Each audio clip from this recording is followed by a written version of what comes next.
Zelda Echoes of Wisdom outsells Dragon Age the Veilguard 20-1. Or, well, outsells pre-orders, that is, of course, and bear you in mind, this is a rumour-level thing, as well, as the original rumour appears to have come from my buddy, Stuttering Craig, over here, whom I'm on the Side Scrolls podcast with every other week, who says, for your information, my retail insider says Dragon Age the Veilguard has 1,069 pre-orders, total in the 900 plus stores. To put into perspective, Zelda Echoes of Wisdom has had over 4,400 in the last 2 weeks. So that is the 4-1 estimate. And there is another one here. A retail source has since contacted the Park Place and shared that while Zelda Echoes of Wisdom did around 4,400 in just 2 weeks, in total the game's pre-orders were closer to 20,000. That means the game sold nearly 20 times more than Dragon Age the Veilguard. Now, surprisingly, this is not a good thing for Dragon Age the Veilguard, derp, but there's a bit of a sort of pseudo wider thing around this, because when Zelda Echoes of Wisdom was announced, I remember on Twitter there was a bit of an outcry that, oh, there you go, this'll be the game to own the Chuds. They'll be outraged at the idea of playing a woman in a Zelda game. Now, I'm not the biggest Nintendo fan, but even I know why that is a very, very dumb statement. That's, of course, you know, Zelda is the actual Zelda. This is Link, not Zelda. I mean, part of me is almost expecting that they genuinely made the mistake of, like, conflating the two, because, you know, Link is usually on the box art, and they go like, oh, so he must be the main character, therefore he must be Zelda, or something. Who even knows? But, and to be fair, that outrage, who even knows at that point, did go over fairly quickly. It disappeared relatively quickly. It was up for a week or two, maybe, and then it was largely shouted down because it was that ridiculous of a position to take. But still, there is this prevailing argument that the right is simply extraordinarily hostile to anything and everything with any hint of DEI or wokeism in it. And to be clear here, I don't think this is woke, I don't think this is DEI, but the left conflates those terms with having women or having characters of color. This discussion then kind of extends into the whole Ghost of Yorte thing that we've got going on right now, where I feel as if there is a genuine danger of a more extremist point of view beginning to infest the right as well, because the right has been in such a fight or flight style response period for, well, 6-7 odd years now, plus. I mean, we can go back to 2014 when this stuff first started appearing, and we began to understand what was happening to us, and even then it took several years before we actually gained a proper conceptualization of what we were actually up against. The right has been in a position where all it could really do is resist the encroaches of the left and try to, where possible, strike out against its greatest excesses in order to attempt to communicate to those in power, the companies, the corporations, the people making entertainment, that there isn't actually a market for wokeist nonsense. And that is something we have actually achieved, even though it took a very long time.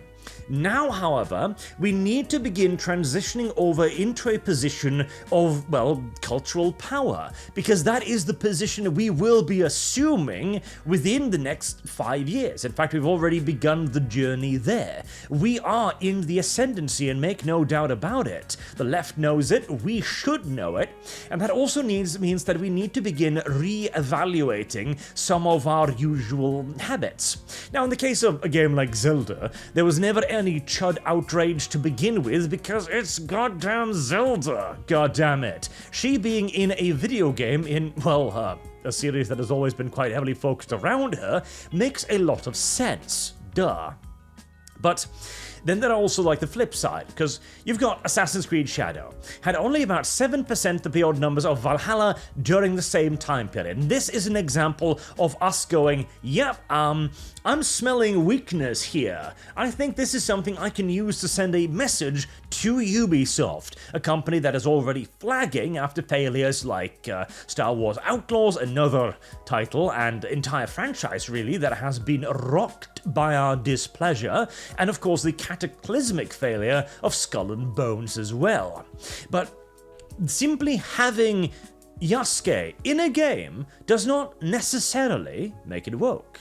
Now, having him as the main character, beating up on the Japanese, that is a difficult scenario to not imagine a woke game in, but having him as a supporting character, as a point of curia and curiosity in essence, like say you go to Nobunaga's court and there you encounter a black guy, you'd be like, how the hell did you get here? And you could actually talk to him. Oh, yeah, no, they called me Yasuke around here. You know, I was brought by a Portuguese missionary, etc. And he could actually tell you his story. That could be interesting. There are ways of having that to be non-woke. Even having, of course, was it Naomi? I don't know. The female assassin's main character too. I mean, we've got plenty of examples of female main characters that have been beloved by the entirety of gaming. Case in point. That too does not necessarily make a title woke. Now, Ghost of Yorte has that as in a female main character, but it also has the overt woke signifiers of its hiring people with very strident and obvious political affiliations, and very obvious and strident political positions and opinions as well, and even as in the case of Erika Ishii, as I talked about in the Ghost of Yorte video, she has a proven track record of actually changing video games to fit her own preferences. So yeah, it all needs to be brought back into the evidence and the context of it. We need to not react in a knee-jerk fashion, shall we say. We need to consider, again, the context. The reason why the Chuds, again, was not upset about this is because of the context behind it. The reason why the Chuds are upset about Ghost of Yorte is also because of the context behind it. And in reality, we just need to begin developing tools now to notice when we are being had and when we are actually being approached with openness and charitability, because this is going to be a crucial thing. There's been several rumors floating around now, and I mentioned it a couple of times as well, that major corporations might be trying and change their image from woke to more of an anti-progressivist stance, but not actually do it. Instead, kind of trying to trick us into it while still keeping all of the same woke people on staff and still attempting to push the same messaging, but now more subtly.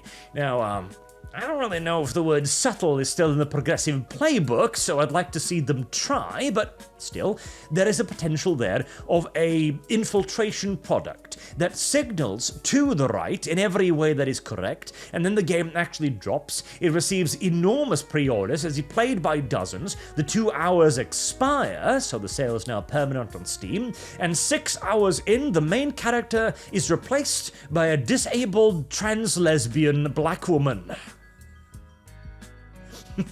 And you know what? It would almost be funny. It would almost be funny. It's like, okay, well, at least you blew your cover, I suppose, but that is a possibility.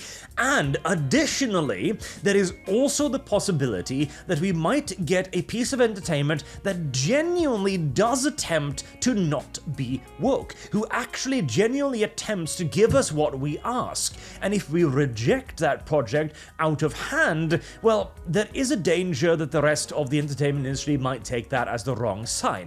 Now, I will immediately add there, however, that this is not a do or die scenario. There is no reason to err on the side of charitability here. In fact, for the moment, we should still absolutely err on the side of assuming malice. Absolutely, because malice is still by far the most likely outcome.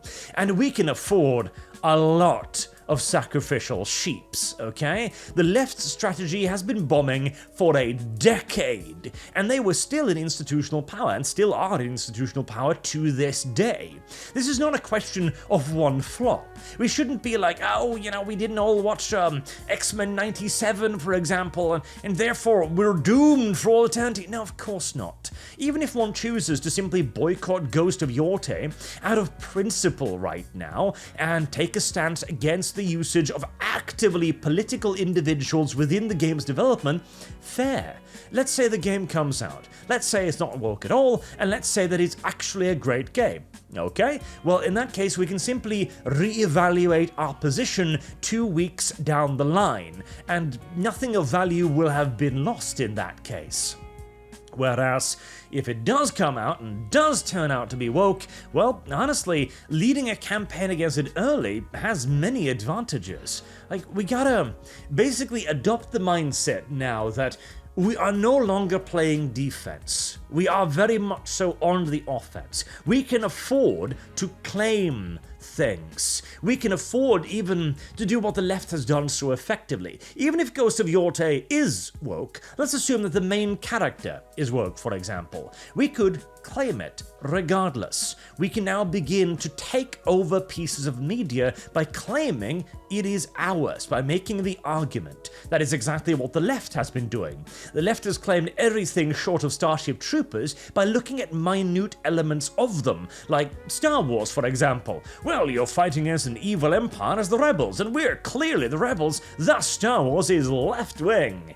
Regardless of whether or not the rebels would be particularly fond of the overreaching government of the modern-day progressivism. Even, there was an interesting discussion, or sort of discussion, I had about this on Flashcast the other day, about One Piece. Now, I don't know enough about One Piece to really comment on this, because I watched it last, like, 20 goddamn years ago or something, but apparently, it is a setting that borrows a lot from Christianity. Well, there you go. The next time the leftist goes, oh, One Piece is a left-wing setting because it's anti the government. You go, ha ha ha, excuse me there. Actually, it's a Christian setting. And the anti-government thing? Well, you, Mr. Lefty, you're the government. We're the rebels. Screw you. That is the kind of thing that we do need to start doing now. And I know this is a weird segue from this, but again, it demonstrates the point. Dragon Age the Veilguard is overtly woke. Painfully so. And it will be worth, well, nothing more than mockery. Which is why I'm still going to play it, because I wish to hoist it up as a scarecrow, as a flag of disgust to warn off everybody else. That is my role in all of this. And yours, well, is to look at it, be horrified, and avoid it like the plague. And maybe if I'm lucky, I'll be able to demonstrate my point within the first 2 hours, so I can send it back for a refund too. That would be nice, wouldn't it? It really would. Anywho, do let me know what you think in the comment section down below, as always, and I'll see you all again soon. Till then, I have been Arch. Thank you all very much for watching, and have a good day.